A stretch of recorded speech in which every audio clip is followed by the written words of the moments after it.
හයි guys ඔයාලට කොහොමද හැමෝම සතුටින් පරිස්සමෙන් හොඳින් ඇති කියලා මම හිතනවා. ඉතින් අද මම ගේන්න හිතාගෙන ඉන්නේ ඩේ ව්ලොග් එකක්. ඉතින් ව්ලොග් එක ඉවර වෙනකම් බලන්න. ඔන්න ඉතින් උදේම මම නැගිටලා හස්බන්ඩ් වැඩට ගියාට පස්සේ රෙදි හේදුවා අපේ පුංචි පැංචි එක්ක.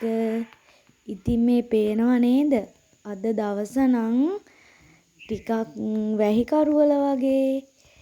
ඒත් ඉතින් මොනවා කරන්නද අපිට අඳින්න ඇඳුම් එපාය.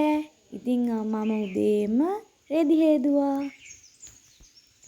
ඔයාලට මේ පේනවද අපේ තාත්තා හිටවපු ගස් මේ තියෙන්නේ. අවුවසර වැඩිකමටද මන් දන්නේ ඒවත් මැලවිලා වගේ. ඉතින් ඒ ටික බලලා ඇවිල්ලා මම මේ ටිකක් වාඩි වෙලා හිටියා. අවුවසර වැඩි හින්දා මේ පේනවද මගේ ඇන්තූරිය අඟත් සේරම මැලවිලාම ගිහිල්ලා. ඔන්න චූටි සමනලෙක් එයාවත් මං අල්ලගත්ත ඉක්මනට. මේ පේන්නේ මගේ නයි මිරිස් වගාව සිනිකොච්චි.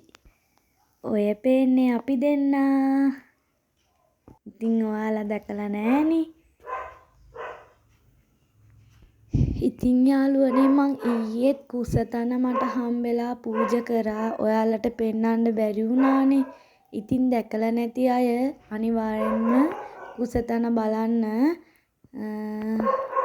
මේක දකින්නවා කියන්නේ ගොඩාක් පිං.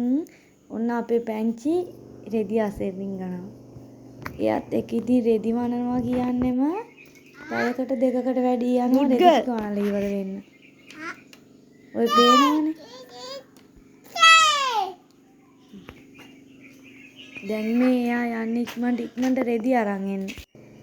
රෙදි අරන් ඇවිල්ලා එයාම වනනවා.